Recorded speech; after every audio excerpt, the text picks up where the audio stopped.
के बाद उसको कहते हैं जिसका नाश हो जाओ, बड़े बड़े बिल्डिंग बनाओ, बड़े बड़े बिल्डिंग बनाओ और उसको नाश होना है।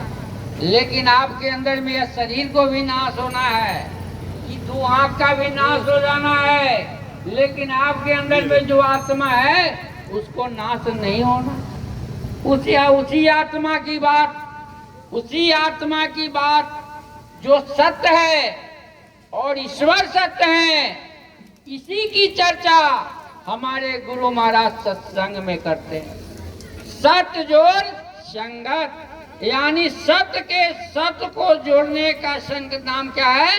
सत्संग। और कौन करेगा सत्य सत्य जोड़ने का काम? गुरु। गुरु का क्या अर्थ होता है? गु माने अंधकार, रू माने प्रकाश। अंधकार में दुनिया से प्रकाश में दुनिया में ले जाने वाले को क्या कहते हैं? गुरु कहते हैं। वह कैसा अंधेरा? सोचते होंगे कि अभी अंधेरा रात वाला और सवेरे सूरज वाला इजोड़ा, वैसा नहीं। वह देश जहां अंधेरा नाम का चीजें नहीं है, प्रकाश ही प्रकाश है। ए प्रेमी भाई बहन, ऐसा देश जहां पर इसका जोड़ा नहीं है, यह तो सब विनाशील है। इस दो आंख से देख रहे हैं, यह सब नष्ट होने वाला है।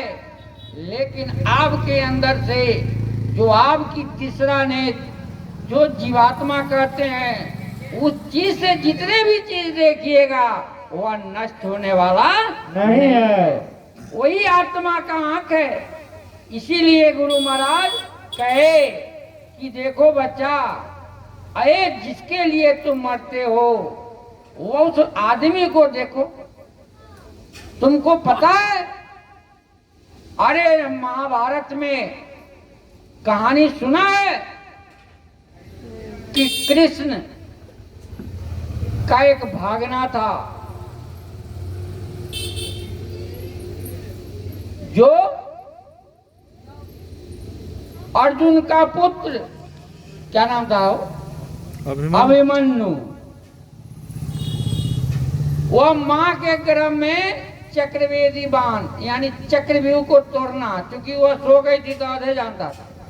वह कृष्ण जानते थे कि अभिमन्यु को इतने दिन तक कर आया ही है, इसके पीछे भी कहानी है और यह इसको जाना है। इसलिए अर्जुन को लेकर रथ चले गए। बाध्यता थी नहीं, लेकिन गए और अभिमन्यु शरीर त्यागा। लेकिन उनकी आंख पर आंसू कहीं देखे हैं? कहीं? क्यों? कि वह सत्य को जानते थे।